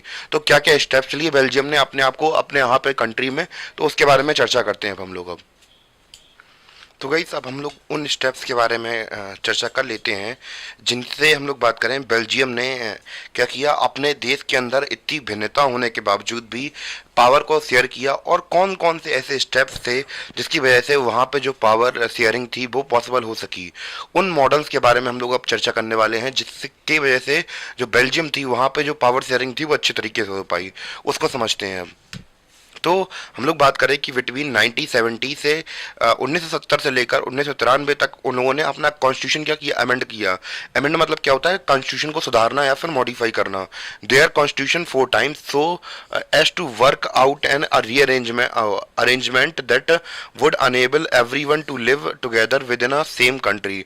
तो उन्होंने अपने संविधान को क्या किया, अमेंड किया, यानी कि इसमें कॉन्स्टिट्यूशन अमेंडमेंट किए 1973 से लेकर 1993 तक, 1970 से लेकर 1993 तक, जिससे कि वहाँ के जो लोग हैं, भले ही चाहे उनके अंदर एथनिक या फिर कल्चरल या फिर लिंग्विस्टिक डिफरेंसेस हो सकते थे, पर उसके अलावा वो लोग कुछ ऐसे मतलब वो यही चाहते थे कि कुछ ऐसे चेंजेस ला के, कॉन्स्टिट्यूशन के थ्रू चेंजेस ला के वो मतलब एक ऐसा कॉन्स्टिट्यूशन लाना चाहते थे जिसमें एक ऐसी ही सिचुएशन लाना चाहते थे जहाँ पे लोग क्या कर सकें, वहाँ पे एक साथ रह सकें, चाहे उनके अंदर जितनी भी डिफरेंसेस देखने को मिले। तो चाहे उनकी क्लास अलग हो, चाहे उनकी लैंग्वेज अलग हो, तो इसको लेकर उन्होंने ध्यान दिया। और उन्होंने कहा कि भैया हम लोग ऐसी अरेंजमेंट बनाएंगे जिसमें कि सभी लोग, चाहे इनके बीच में डिफरेंसेस चाहे जितनी भी हो, हम लोग एक साथ रह सकें। Constitution prescribes that the number of Dutch and French speaking minister shall be in equal in central government. तो पहला स्टेप क्या लिया इन्होंने कि जो सेंट्रल गवर्नमेंट होगी, तो मैं आपको पहले ही बता दूं कि भैया 3 लेवल पर गवर्नमेंट चलती है। एक तो होती है सेंट्रल लेवल पर जो कि पूरी कंट्री को संभालती है, फिर दूसरी होती है स्टेट लेवल पर, और तीसरी होती है कम्युनिटी लेवल पर, जो यानी कि जो ब्लॉक्स जिलों में काम करती है। तो वैसे ही हम लोग बात करें यहाँ पे इन्होंने क्या कहा कि सेंट्रल लेवल पर जो गवर्नमेंट होगी, तो उसमें हम लोग बात करें जो ग्रुप्स मेजोरिटी में थे उन्हें पावर दे दी गई। यानी कि हम लोग डिफरेंसेस देख रहे थे, यहाँ पे फ्रेंच और डच स्पीकर्स थे, तो इन दोनों को क्या मिले, जो फ्रेंच स्पीकिंग मिनिस्टर्स हैं और जो डच स्पीकिंग मिनिस्टर्स हैं, इनको इक्वल हम लोग बात करें राइट्स मिले कि या फिर हम लोग बात करें रिप्रेजेंटेशन मिले, किसमें, गवर्नमेंट में। और thus no single community can make decision unilaterally, यानी कि इसके मतलब कहने का मतलब यही है कि कोई भी एक प्रकार की कम्युनिटी अपने लिए कानून ना बना सके। तो अगर रिप्रेजेंटेशन दोनों लोगों का बराबर होगा, अगर हम लोग बात करें गवर्नमेंट के अंदर, तो ऑब्वियस सी बात है कि वो दूसरों के लिए बुरा नहीं चाहेंगे। तो यानी कि बराबर का हक मिले भैया कानून बनाने के लिए। तो हमने क्या देखा, पहला हमने देखा कि 1970 से लेकर 1993 के बीच में उन्होंने अपने कॉन्स्टिट्यूशन को अमेंड किया, और उसमें इन्होंने 4 बार कॉन्स्टिट्यूशन को अमेंड किया। तो उन्होंने कुछ ऐसे कानून बनाए जिसके तहत हम लोग बात करें कि जो लोग थे वो साथ में रह सकें। और हम लोग बात करें कि जो डच और फ्रेंच स्पीकिंग मिनिस्टर थे वो इनकी सेंट्रल गवर्नमेंट के अंदर उनके पास बराबर की सीट्स हों। तो इन्होंने पहली चेंज तो ये किया अपने कॉन्स्टिट्यूशन के अंदर। और कौन कौन से चेंज किए इसके बारे में देखते हैं, पहले आप लोग इसकी नोट बना लिए। तो गाइस जैसे कि अभी हम लोगों ने बात की कि भैया उन्होंने केवल सेंट्रल लेवल पर ही चीज़ें नहीं की, उन्होंने जब 4 बार अपना कॉन्स्टिट्यूशन चेंज किया तो एक ही लेवल पर तो करेंगे नहीं, तो अलग अलग लेवल पर उन्होंने रीअरेंजमेंट की थी, जिससे कि हम लोग देख रहे थे कि कैसे कैसे सिचुएशन बनाई जा सकती हैं जिससे कि हम लोग कंफर्टेबली रह सकें। तो many powers of the central government have been giving to the state government, यानी कि जो सेंट्रल गवर्नमेंट की पावर्स थी वो किसे दी जा रही थी, स्टेट गवर्नमेंट को दी जा रही थी, two of the two reasons of the country. तो भैया मान चलिए एक भैया हम लोग बात करें ये कंट्री है, ऊपर वाले रीजन को थोड़ी पावर दे दी, नीचे वाले रीजन को थोड़ी पावर दे दी, जिससे कि इन लोगों को ऑटोनॉमी फील हो सके और अच्छी तरीके से अपने यहाँ पे गवर्न कर सकें। ठीक है, the state government are not subordinate to the central government. तो भैया सबऑर्डिनेट नहीं थी भैया कि सेंट्रल गवर्नमेंट को कि भैया हम आपके अधीन ही हैं, तो हम लोग के पास भी रीजनल पावर्स हैं, हम लोग एंजॉय कर सकते हैं। यानी कि अगर इस रीजन के अंदर हम लोग बात करें इससे नहीं बनती है तो भैया जी अपने कानून बना सकते हैं अपने मतलब मन से। तो कुछ पावर्स दी गई थी, सेंट्रल गवर्नमेंट ने दी थी पावर। तो ये सीन चल रहा था, और भी फर्दर डेवलपमेंट हुए उनके बारे में बात करते हैं, और कैसे कैसे पावर डिस्ट्रीब्यूशन हुआ गवर्नमेंट्स के बीच में, उसके बारे में चर्चा करते हैं। तो कई जैसा कि हम लोग रिफॉर्म्स के बारे में बात कर रहे थे कि क्या कैसे कैसे वहाँ पे रिफॉर्म हुए थे, तो उसी में हम लोगों ने बात की थी ब्रसेल्स के बारे में। तो ब्रसेल्स की हम लोग बात करें, हम लोगों ने भी सेंट्रल लेवल पर और स्टेट लेवल पर तो बात कर ही ली थी, उसी के बेसिस पर हम लोग बात कर लेते हैं ब्रसेल्स पे। तो ब्रसेल्स वहाँ की कैपिटल है separate government in which both communities have equal representation. The French speaking people accepted equal representation in Brussels because Dutch speaking community accepted equal representation in the central government। तो इसका तात्पर्य क्या है, तो उसको समझते हैं। तो जैसे कि हमें पता है कि तो यहाँ पे जैसे कि सबसे पहले हम लोग बात करें कि पूरे कंट्री के लेवल पर तो गवर्नमेंट चलती है, पर उसके बेसिस पे इंडिया पे भी जैसे कि हम लोग देखते हैं कि दिल्ली गवर्नमेंट अलग सीन चलता है उनका। तो उसी प्रकार हम लोग देखते हैं कि जब दिल्ली गवर्नमेंट की बात ही चल रही थी, तो जब दिल्ली गवर्नमेंट की बारे में बात चल ही रही है, तो वहाँ पे भी ब्रुसेल्स में भी सेम तौर पर ऐसा ही हुआ था कि वहाँ पे जो रिप्रेजेंटेशन है वो मतलब गवर्नमेंट वहाँ पे कंट्री सेंट्रल लेवल पर अलग चली थी, स्टेट लेवल पर अलग चली थी, और ब्रुसेल्स में गवर्नमेंट अलग थी। तो जैसा कि हमने पहले ही बात की थी कि जो ब्रुसेल्स था वहाँ पे जो फ्रेंच स्पीकिंग थे वो वहाँ पे मेजोरिटी में थे, यानी कि पूरे कंट्री के अंदर वो लोग माइनॉरिटी में थे, पर ब्रुसेल्स के अंदर फ्रेंच कहते मेजोरिटी के अंदर थे, पूरी कंट्री के अंदर माइनॉरिटी थे। पर हम लोग बात करें तो जो फ्रेंच स्पीकिंग पीपल थे उन्होंने इक्वल रिप्रेजेंटेशन इसलिए एक्सेप्ट कर लिया ब्रुसेल्स की गवर्नमेंट में, क्योंकि जो डच स्पीकिंग पीपल थे वो पूरी एंटायर कंट्री के अंदर कैसे थे, मेजोरिटी में थे। बस केवल माइनॉरिटी कहाँ पे थे, सेंट्रल गवर्नमेंट में, यानी कि हम लोग बात करें कैपिटल में माइनॉरिटी में थे। तो भैया जब उन्होंने कहा कि भैया आपने सेंट्रल लेवल पर हमें इतना बड़ा तोहफा दिया है, तो भैया स्टेट लेवल पर या फिर हम लोग बात करें सेंटर की या कैपिटल पर हम तो आपको दे ही सकते हैं इतना। तो ऐसा उन्होंने भी क्या कर लिया, उनको मतलब इक्वल रिप्रेजेंटेशन दे दी किस पे, ब्रुसेल्स में। ठीक है, आई थिंक इतना क्लियर हो गया होगा, नहीं हुआ तो मैं फिर से बता देता हूँ आपको। ठीक है, तो हमने क्या देखा कि भैया ब्रुसेल्स थी, वहां पे क्या हुआ कि ब्रुसेल्स की खुद की अपनी एक गवर्नमेंट थी, यानी कि कंट्री लेवल पर तो अलग चल रही, कैपिटल पे भी एक गवर्नमेंट अलग चल रही है। वहां पे रिप्रेजेंटेशन, वहां पे पहले मैं एथनिक कंपोजिशन बता देता हूँ कि फ्रेंच स्पीकिंग वहां पे मेजोरिटी में थे, और जो हम लोग बात करें कि दूसरा ग्रुप था जो कि डच स्पीकिंग पीपल था, तो वो माइनॉरिटी में थे। यानी कि हम लोग बात करें पूरी कंट्री में डच स्पीकिंग मेजोरिटी में है और फ्रेंच माइनॉरिटी में है। पर ब्रुसेल्स में जो वहाँ की कैपिटल है वहाँ पे उल्टा चलता है, यानी कि फ्रेंच स्पीकिंग पीपल पावर में थे और जो डच स्पीकिंग थे वो माइनॉरिटी में थे।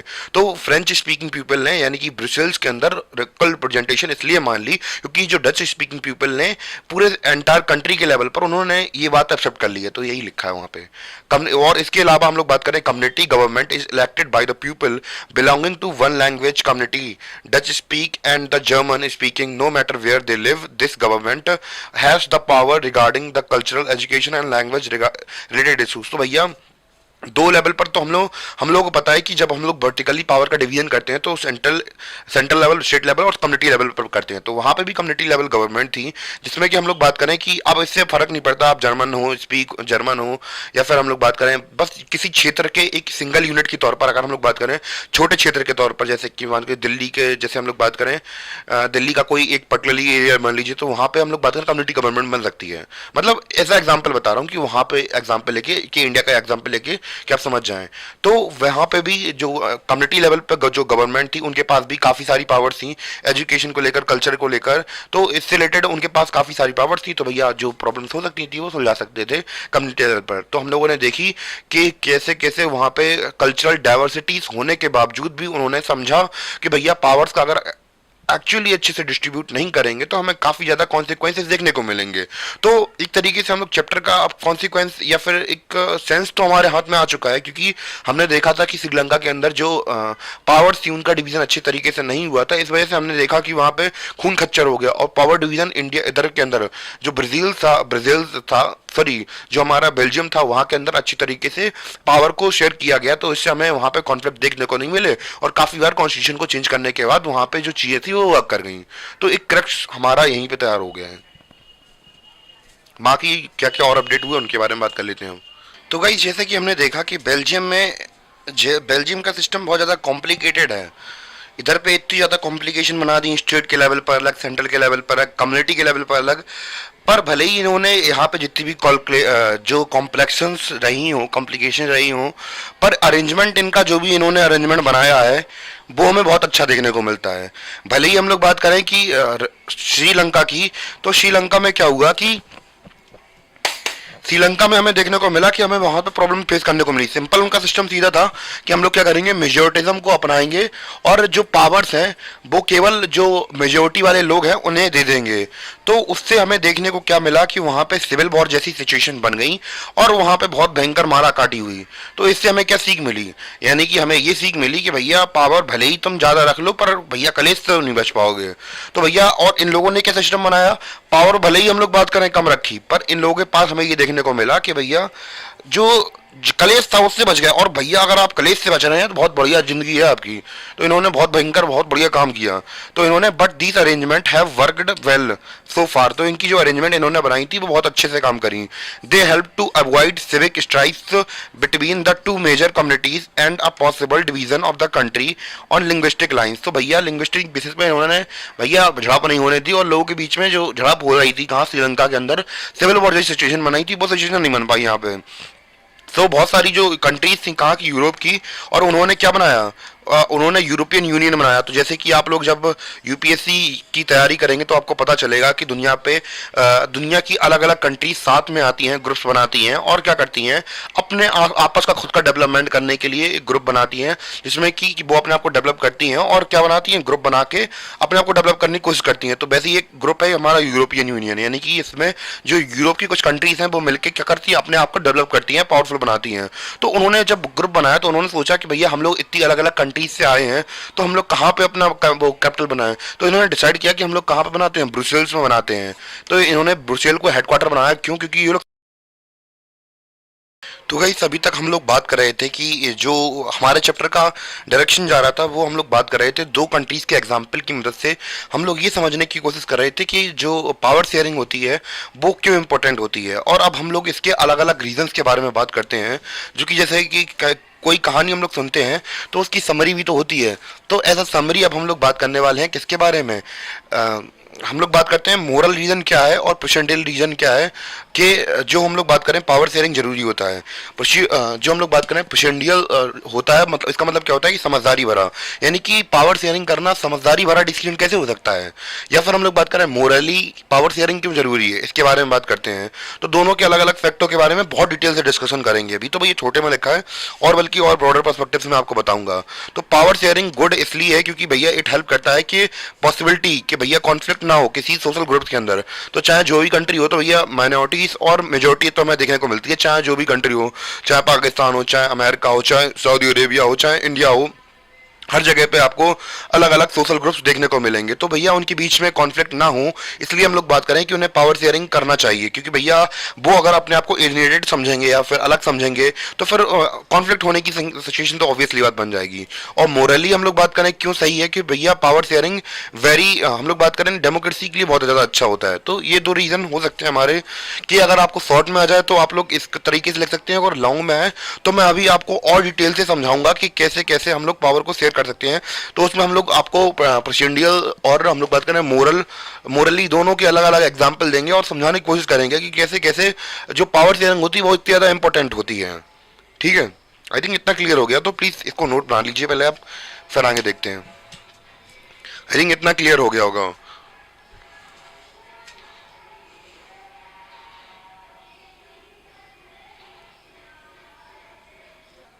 तो गाइस अब सबसे पहले हम लोग बात करने वाले हैं प्रेसिडेंशियल रीजंस के बारे में कि क्या क्या रीज़न हो सकते हैं इसकी वजह से हम लोग बात करें कि समझदारी भरे रीज़न हो सकते हैं इसकी वजह से पावर शेयरिंग करनी चाहिए। तो इसको बहुत डिटेल से समझते हैं। ठीक है, तो क्या क्या रीज़न होने चाहिए, हम लोग बात क्या क्या रीज़न होते हैं।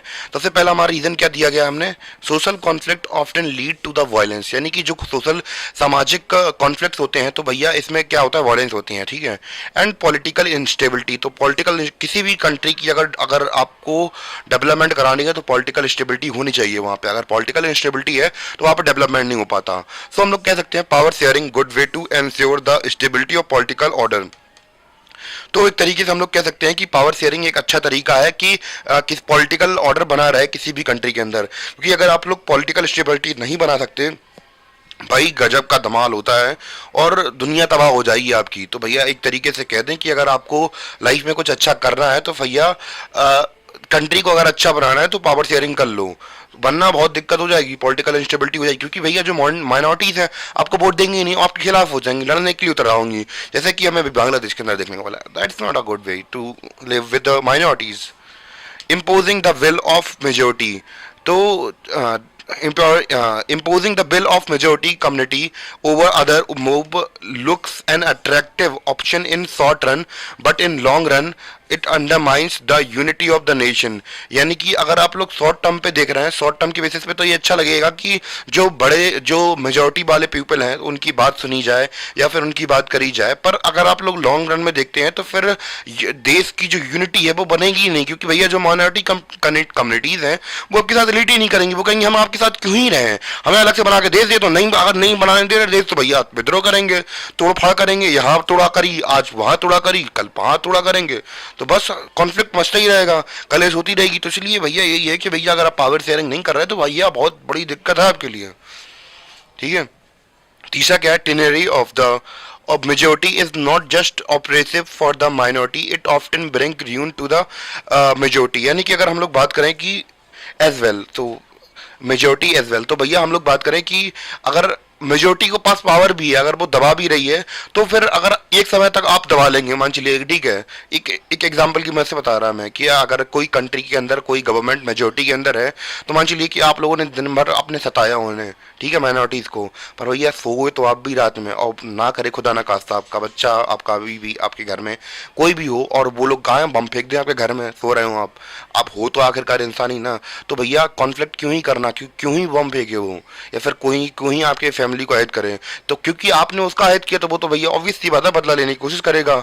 तो भैया अगर आप मेजोरिटी सोच के माइनॉरिटी को दबा रहे हैं तो कहीं ना कहीं आपको भी इफेक्ट करने वाला है। सो इस वजह से हम लोग कह सकते हैं it is potential to share power because it help to reduce the possibility of conflict between social groups.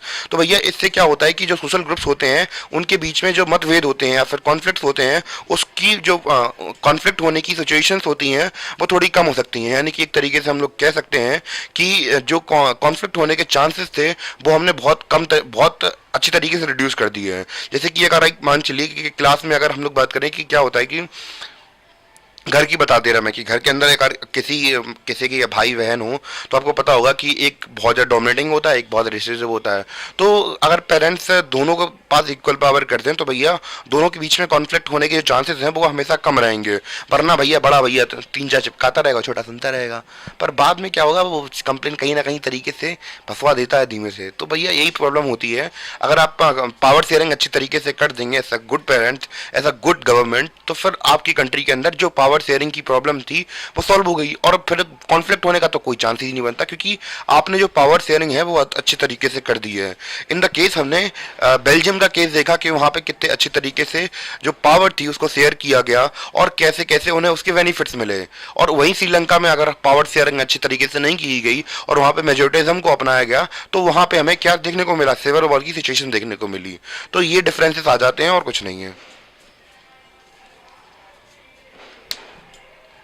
तो गई सब हम लोग बात कर लेते हैं मोरल रीजंस के बारे में, कुछ कम नैतिक कारणों के बारे में समझेंगे कि जो पावर्स होती हैं उनको शेयर करना क्यों ही जरूरी होता है पावर के मोरल्स के बेसिस पे। तो जैसे कि हमें पता है power sharing is very Sprite of democracy. तो भैया जब आपको पता है कि कंट्री भी कोई भी कंट्री हो तो कंट्री के अंदर आपको पता है कि रूल दो प्रकार चलता है, एक तो मोनार्क का रूल चलता है, एक तो राजा का। जब राजा का रूल चल रहा है तो फिर वहां पे मोरल वोरल सब छोड़ दीजिए, जो इसकी इच्छा होगी वो आपको मारना चाहे मारेगा और आपको जिंदा छोड़ना चाहे आपको जिंदा छोड़ेगा, तो वो उसकी इच्छा होगी। पर हम लोग बात करें जब अगर आप लोग डेमोक्रेसी के अंदर रहते हैं, यानी कि जहाँ पे प्रजा का राज होता है, यानी कि प्रजा अपने मन से अपनी राजा को चुनती है, वहां पे जरूरी हो जाता है, क्योंकि डेमोक्रेसी की स्पिरिट ही क्या है, पावर शेयरिंग है। यानी कि अगर आप डेमोक्रेसी इनहेरिट करते हैं, अगर आप लोग डेमोक्रेसी चुनते हैं तो भैया उसमें गिफ्ट आपको क्या मिलेगा, पावर शेयरिंग मिलेगी। क्योंकि भैया हम लोग अपनी सबकी पावर्स को सब लोगों ने मिलकर एक राजा को चुना है, हम लोगों ने अपनी सारी पावर्स दी है किसी को गवर्न करने के लिए हमारे ऊपर, अगर हम नहीं चाहेंगे तो उसे हम लोग पावर अपनी देंगे ही नहीं। तो डेमोक्रेसी की स्पिरिट क्या होती है? पावर शेयरिंग है, ठीक है। A democratic rule a democratic rule involve sharing power with those affected by it exercise and who have to live with it effects. People have a right to be consulted on how they are being govern. तो लोगों के पास right होता है कि वो कैसे govern होंगे, कैसे नहीं गवर्न होंगे। तो ये उनके अंदर निहित होता है कि वो लोग ये सारी चीजें देखें, मतलब लोगों का खुद का राइट है कि वो कैसे गवर्न होना चाहते हैं कि भैया। और दूसरी चीज हमने देखी कि पावर शेयरिंग खुद इसमें स्पिरिट है किसका? डेमोक्रेसी का। और बस यही है, legitimate government is one who where citizen through participation acquire stake in system. तो भैया ऐसी मतलब हर एक पर्सन की राइट होते हैं कि भैया वो क्या करें, जो भी अगर हम लोग बात करें लेजिटिमेट गवर्नमेंट वही है जहां पे सिटीजन क्या करता है, पार्टिसिपेट करता है, अपने स्टेक्स को लेता है, मतलब इस सिस्टम का एक पार्ट बनता है। विच while presidential reason stress that the person sharing will bring a better outcome। तो वही हम लोग बात कर रहे थे, प्रेसिडेंशियल रीजन यही है कि भैया जो पावर होती है अगर हम लोग पावर शेयरिंग करते हैं तो ये क्या करेगी, बेटर आउटकम लाएगी। और मोरल रीजन हम लोग बात करें, एम्फेसिस इस के ऊपर करता है कि जो खुद का एक्ट है ये खुद में ही हम लोग बात करें खुद में ही वैल्यूएबल चीज है ये। क्लियर? तो मोरल रीजन और हम लोग बात करें अपने प्रेजेंटियल रीजन दोनों ही कंप्लीट हो गए। तो गाइस अब बढ़ चलते हैं अपनी नई थीम की ओर। अपने चैप्टर की लास्ट थीम बची है, इसको हम लोग अब उसको भी खत्म कर लेते हैं कि अब अपनी लास्ट थीम है फॉर्म्स ऑफ पावर शेयरिंग। यानी कि अभी तक हमने देखा क्या होती है पावर शेयरिंग और क्यों होती है पावर शेयरिंग। अब हम इसके प्रकार जानने वाले हैं कि इसके कितने प्रकार से हम लोग जो शक्तियों का आवंटन है वो कर सकते हैं। तो अगर हम लोग अतीत की बात करें तो ये एक तरीके से टाइमलाइन लिखा है कि एवोल्यूशन कैसे कैसे हुआ पावर शेयरिंग का। तो उसमें हम लोग देखते हैं कि पास्ट के समय पे हम लोग देखते थे all power of government must resides in one person और अ ग्रुप। तो जैसे कि हमें पता है कि पहले के समय पे जो मोनार्क वगैरह होते थे वो रूल करते थे, यानी कि राजा महाराजा रूल करते थे और एक ग्रुप ऑफ पीपल के पास ही हम लोग बात करें पावर होती थी कंट्री के अंदर या फिर राज्यों के अंदर कि हमें कैसे डिसीजन लेने हैं, कैसे क्या चीजें करनी है, क्या चीजें नहीं करनी है। यानी कि जो राजा महाराजा होते थे उनके हाथ में होता था। फिर धीमे धीमे एवोल्यूशन हुआ किसका? डेमोक्रेसी का इमरजेंस हुआ। और जैसे ही इमरजेंस हुआ किसका? डेमोक्रेसी का। तो पीपल क्या बन गया? सोर्स बन गया पॉलिटिकल पावर का। यानी कि जो अब शक्तियां थी वो किसके पास में थी? किसी एक पर्सन के हाथ में नहीं थी। यानी कि अब जो शक्तियां थी वो थी लोगों के हाथ में, यानी कि लोगों के पास खुद का डिसीजन लेने की पावर थी। Everyone has a voice in shaping of public policies. तो भैया हर किसी के पास थी कि पब्लिक पॉलिसीज के पास, मतलब पब्लिक पॉलिसीज को चेंज करने की पावर सबके पास में है। Political power should be distributed. तो जो पॉलिटिकल पावर है इसको डिस्ट्रीब्यूट होना चाहिए ग्रुप ऑफ पीपल के बीच में, इंस्टीट्यूशन के बीच में या फिर डिपार्टमेंट्स के बीच में। इससे की जो पावर है वो किसी एक पर्सन के हाथ में, एक पर्सन के हाथों कठपुतली बन के ना रह जाए। ठीक है, तो ये दोनों चीजें आपको समझ में आ गई होंगी। और अब हम लोग पावर शेयरिंग के बारे में डिस्कस करेंगे डिटेल से कि कैसे कैसे जो पावर शेयरिंग है वो होती है एक्चुअली। जैसे कि हम लोग बात करें कि वर्टिकल लेवल पर, हॉरिजॉन्टल लेवल पर कैसे कैसे पावर शेयरिंग होगी उसके बारे में डिस्कशन करेंगे। क्लियर? अब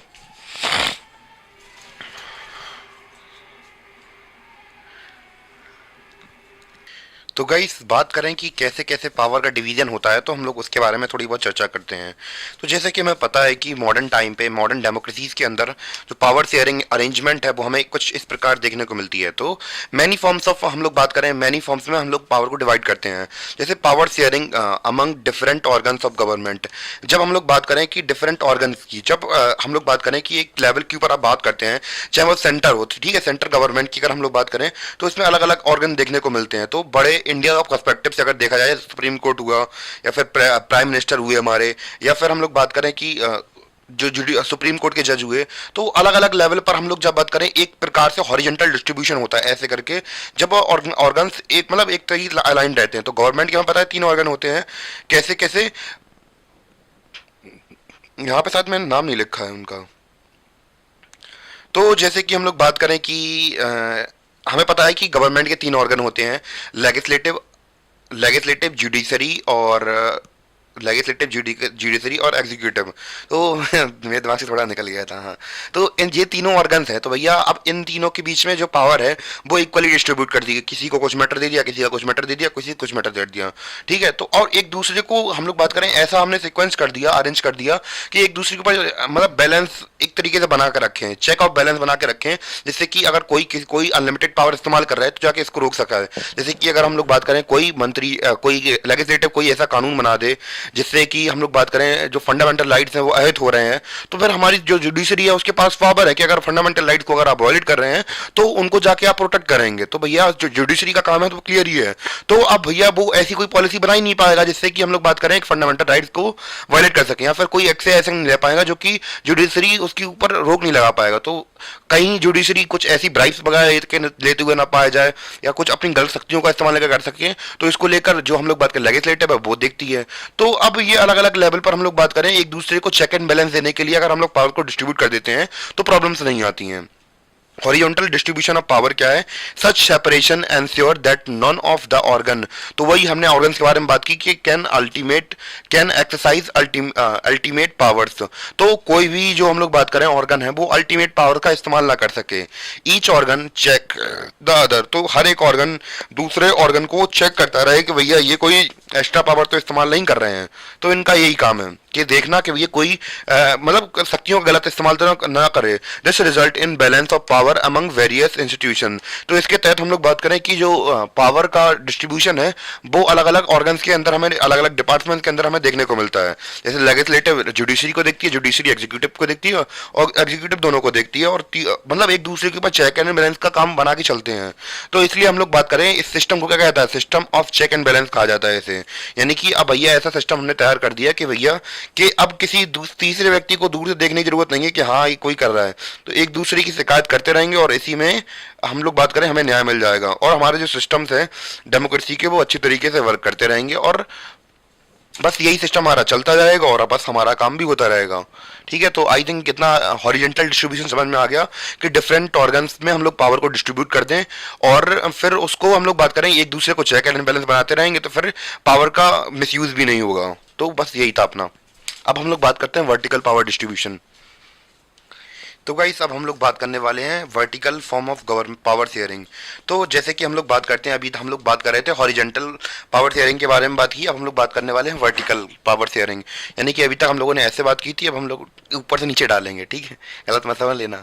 तो हम लोग बात कर रहे हैं सेंट्रल गवर्नमेंट की। तो सेंट्रल गवर्नमेंट यानी कि अब डिफरेंट लेवल पर बांट रहे हैं। अभी तक हम लोग एक ऑर्गन के बीच में भी बांट रहे थे, अब डिफरेंट लेवल के ऊपर बांटेंगे।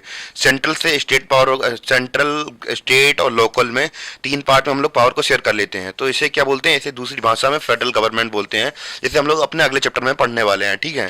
फेडरल गवर्नमेंट बोलते हैं। इन federal power is shared between general government for the entire country and government at provincial and regional level। तो entire country मतलब पूरे इंडिया के लेवल पर, provincial मतलब स्टेट के लेवल पर, और regional मतलब कि डिस्ट्रिक्ट के लेवल पर, या फिर हम लोग बात करें जिला पंचायत वगैरह होती हैं, तो इन्हीं को क्या बोलते हैं? फेडरल डिवीजन ऑफ पावर बोलते हैं। फेडरल डिवीजन ऑफ पावर यानी कि हम लोग बात करें कि आपने अभी अब प्रेजेंटली करंटली बता दूं कि भैया जहाँ पे हमारे मोदी जी बैठे हैं, यानी कि पूरे सेंट्रल में इनकी एक अलग से कैबिनेट होती है जो कि पूरी कंट्री को गवर्न करते हैं। तो वो होती है जैसे काउंसिल ऑफ मिनिस्टर्स बोलते हैं, पीएमओ बोलते हैं वैसे तो, ठीक है। और जैसे हम लोग बात करें प्राइम मिनिस्टर का ऑफिस हो गया जो, तो जब प्राइम मिनिस्टर क्या है? हेड है, तो वो सेंट्रल लेवल पर हेड है। फिर इसके नीचे हम लोग बात करें स्टेट के जो चीफ मिनिस्टर होते हैं, वो प्राइम मिनिस्टर हुआ, चीफ मिनिस्टर होता है स्टेट के लेवल पर, वो होते हैं प्रोविडेंशियल लेवल पर। जैसे उत्तर प्रदेश के योगी आदित्यनाथ हैं, अलग अलग स्टेट के अलग अलग मतलब अलग अलग लोग होते हैं। वैसे ही हम लोग बात करें लोकल लेवल पर, जैसे पंचायत हुआ, अर्बन एरियाज हुए तो फिर वहाँ पे म्यूनसिपैलिटीज चलती हैं, और लोकल एरियाज हुए तो वहाँ पे पंचायत चलती हैं। तो ऐसे करके जो पावर का डिवीजन होता है, और इसी को क्या बोलते हैं? फेडरल गवर्नमेंट बोलते हैं, या फिर इसे फेडरल डिवीजन ऑफ पावर बोलते हैं। आई थिंक क्लियर हो गया होगा कि जो वर्टिकल पावर शेयरिंग है वो कैसे होती है। तो वर्टिकल पावर शेयरिंग के अंदर हमने देखी कि अलग अलग लेवल ऑफ गवर्नमेंट में पावर बांटी जा रही है। ये हो गई पूरे इंडिया के लेवल पर। मैं एग्जांपल के तौर पर बता भी देता हूँ कि ये हो गई सेंट्रल गवर्नमेंट, सेंट्रल हो गई पूरे इंडिया के लिए, एक तरीके से इंडिया का एग्जांपल बता दे रहा हूँ। ये हो इंडिया के लिए, ये हो गई स्टेट्स के लिए, जैसे उत्तर प्रदेश, मध्य प्रदेश, मुंबई, गुजरात वैसे। और लोकल यानी कि ये अर्बन और रूरल दोनों के लिए चलती है। इसमें जैसे म्यूनसिपैलिटीज चलती हैं और इसमें चलती हैं पंचायत वगैरह, ठीक है। तो ऐसे करके जो वर्टिकल पावर शेयरिंग है वो ऐसे होती है। तो गाइस हम लोग अब बात कर लेते हैं तीसरे लेवल की। तीसरे लेवल पर कैसे हम लोग गवर्नमेंट को पावर बांटते हैं। तो जैसे कि हम लोग बात करें, पावर में be shared among different social groups. तो सोशल ग्रुप्स के बीच में भी हम लोग पावर्स को बांट सकते हैं। जैसे कि हम लोग बात करें महिलाएं हो गई या फिर किसी कोई माइनॉरिटीज हो गई, तो पर्टिकुलरली जैसे मुस्लिम्स हुए या फिर क्रिश्चियंस हुए या फिर हिंदूस हुए, तो अलग अलग कंट्रीज में अलग अलग सिचुएशन बनती हैं। देखो तो उसके हिसाब से उनको क्या दे दी जाती हैं, थोड़ी पावर्स दे दी जाती हैं। जैसे कम्युनिटी गवर्नमेंट बनाने का वही पावर हमें यहाँ पे बेल्जियम में देखने को मिलता है। सोशल ग्रुप्स, तो groups based on their basis of religion and language.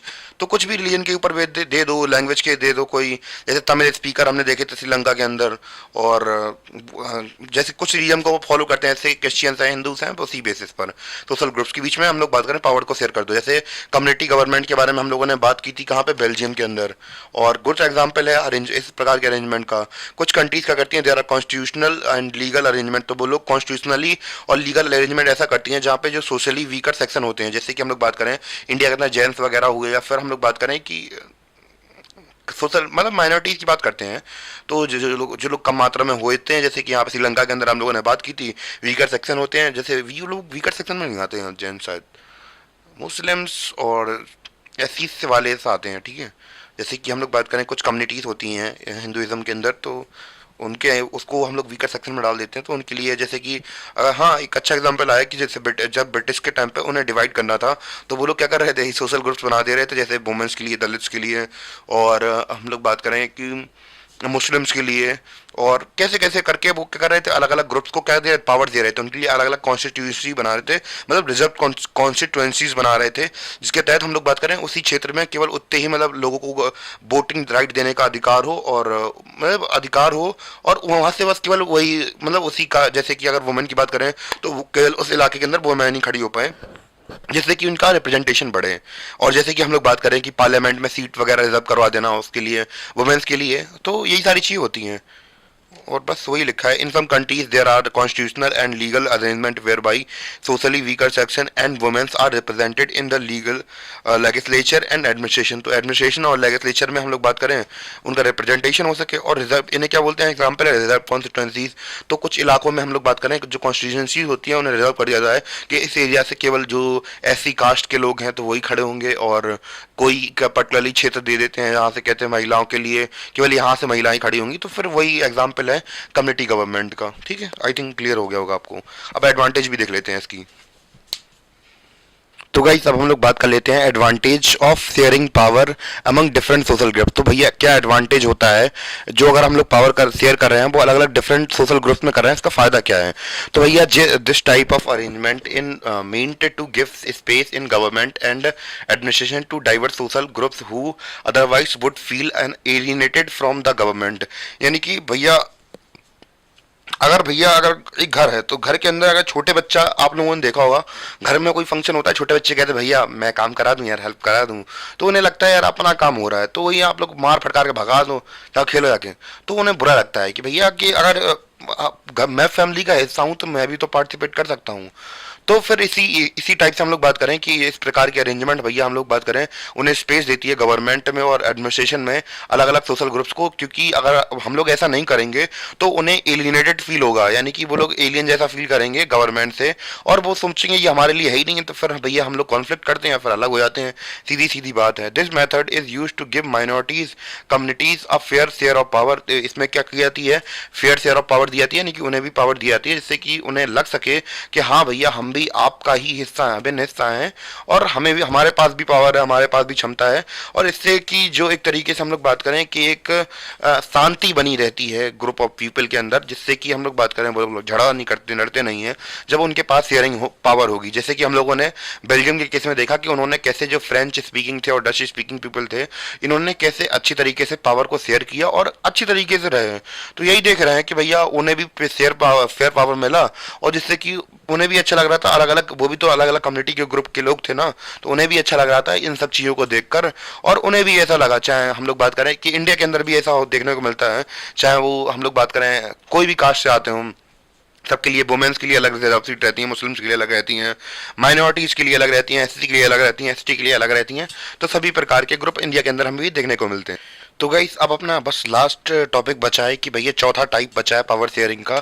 यानी कि अलग तरीके से जो पावर से अब हम लोग कहाँ कैसे डिवाइड कर सकते हैं। Power can be shared by political parties, यानी कि पॉलिटिकल पार्टीज के अंदर हम लोग पावर शेयर कर सकते हैं, प्रेशर ग्रुप्स के अंदर कर सकते हैं। अब भैया पॉलिटिकल पार्टी तो आपको पता होंगे, बीजेपी कांग्रेस वगैरह तो ऐसे। और प्रेशर ग्रुप्स क्या होते हैं? प्रेशर ग्रुप्स होते हैं जैसे कि हम लोग बात करें कि प्रेशर ग्रुप्स, हाँ, जैसे फार्मरों के बारे में अभी 2023 में आपने सुना होगा कि उन लोगों ने हड़ताल कर दी थी, दिल्ली में हड़ताल कर दी थी। जैसे कि एक अगर कंपनी है बड़ी सी तो उसमें यूनियन वगैरह बना लेते हैं, यूनियन लीडर पुरानी मूवीज में आपने देखा होगा। और जैसे व्यापारी संगठन होता है, जैसे कि आप लोगों ने देखा होगा कि कोई भी किसी के फादर वगैरह, अगर हम लोग बात करें व्यापारी हैं तो आप लोगों ने देखा होगा कि पापा मीटिंग वगैरह में जाते हैं, व्यापारियों की मीटिंग लगती है। तो बस वैसे ही हम लोग बात करें प्रेशर ग्रुप होता है। जैसे मान चलिए कि किसानों के अगर किसानों को लेकर लॉ ऐसा बना जिसमें कि किसानों के लिए समस्या खड़ी हुई, मतलब उन्हें प्रॉब्लम हो रही होगी, तो वो अपनी बात तो जाहिर कर सकते हैं। तो ऐसे ग्रुप उन्हें ऐसे हेल्प करते हैं। मूवमेंट वगैरह भी, मूवमेंट वगैरह चलते हैं तो उनके पास भी पावर होनी चाहिए। जैसे कि हम लोग बात करें कि जब लोगों को प्रॉब्लम होती है तो वो मूवमेंट के थ्रू अपना दुख जाहिर कर सकते हैं और गवर्नमेंट से के सामने अपनी प्रॉब्लम रख सकते हैं सामने। डेमोक्रेसी के अंदर हम लोग बात करें, जो पॉलिटिकल पार्टीज होती हैं इनके बीच में क्या बना रहता है? कंपटीशन बना रहता है। अगर जो पॉलिटिकल पार्टीज के पास में अगर सब पावर शेयर होती है, सच कंपटीशन एंश्योर, तो इस प्रकार कंपटीशन होता है वो पावर को किसी भी एक हाथ में नहीं रहने देता है, यानी कि जो पावर है वो बढ़ती रहती है, घूमती रहती है। तो फिर इससे हम लोग बात करें करप्शन का चांसेस भी कम हो जाते हैं। Power is shared among different political parties that represent different ideologies and social groups. तो डिफरेंट पॉलिटिकल पार्टीज को हम लोग बात करते हैं पावर दे देते हैं, जिससे कि अलग अलग हम लोग बात करें आइडियोलॉजीज को भी हम लोग बात करें सोशली और को मतलब रिप्रेजेंट किया जाता है। जैसे कि हम लोग बात करें कि अगर सेंट्रल लेवल पर मान चलिए कि एक प्रकार की गवर्नमेंट आ गई, जैसे बीजेपी आ गई, तो स्टेट लेवल पर जरूरी नहीं कि भैया कि अगर बीजेपी ही आए तो कांग्रेस भी आ सकती है, फिर दूसरी पॉलिटिकल पार्टीज हैं वो आ सकती हैं। तो फिर हम लोग इस प्रकार से कह सकते हैं कि जो गवर्नमेंट होती हैं तो वो उनकी अलग अलग आइडियोलॉजीज दिख रही हैं। भले ही हम लोग बात करें नागालैंड के लोगों को नहीं जानता हूँ, पर उनकी जो गवर्नमेंट है तो वो उनकी स्टेट लेवल पर चलती है, तो वो अपनी आइडियोलॉजी को रिप्रेजेंट करें अपने स्टेट के अंदर, तो उन्हें कोई प्रॉब्लम नहीं होने वाली है। तो अगर हम लोग पावर नहीं देते तो फिर वो कैसे अपनी आइडियोलॉजी को रिप्रेजेंट कर पाते, अपने कल्चर को रिप्रेजेंट कर पाते? तो फिर हमने उन्हें छूट दी है ना, अलग अलग कम्युनिटी के अलग अलग लोगों को, चाहे हिंदू हो चाहे मुस्लिम हो, हर किसी को तो पावर दी है कि भैया कि अपने आप को एक्सप्रेस कर सको, अपने कल्चर को जिंदा रखो। एग्जाम्पल कोलिजन गवर्नमेंट बनती है, जैसे कि यार हम लोग अभी देखते हैं कि अभी गवर्नमेंट कोलिजन गवर्नमेंट ही है अगर हम लोग बात करें सेंट्रल लेवल पर। तो बस वही है। In a democracy be find interest group. तो अगर हम लोग बात करें डेमोक्रेसी के अंदर हम लोग देखते हैं अलग अलग इंटरेस्ट ग्रुप, जैसे कि हम लोग बात करें ट्रेडर्स का, बिजनेसमैन का, इंडस्ट्रियलिस्ट का, फार्मर्स का और इंडस्ट्रियल वर्कर का। तो जैसे इनमें यूनियन वगैरह बना लेते हैं। तो अगर किसी के साथ कोई समस्या आती है तो फिर ये लोग क्या करते हैं, ग्रुप बना के प्रेस, मतलब अगर इनके पास पावर होती है तो भाई यार अपनी बात मनवाना फिर इन्हें भी आता है। फिर हमें पता है चक्के जाम हो जाते हैं फिर अलग अलग स्टेट के अंदर, आपको पता ही होगा। फिर उसकी पर बहसबाजी नहीं करते हैं और इसी के साथ हमारा चैप्टर होता है खत्म। अगर आपको कुछ भी समस्या लगती है कि हाँ यहाँ पे डाउट आते हैं तो प्लीज़ बेझिझक होकर कमेंट करिए, मुझे कोई दिक्कत नहीं है। आप लोग गाली भी दें तब भी मैं सुन लूँगा।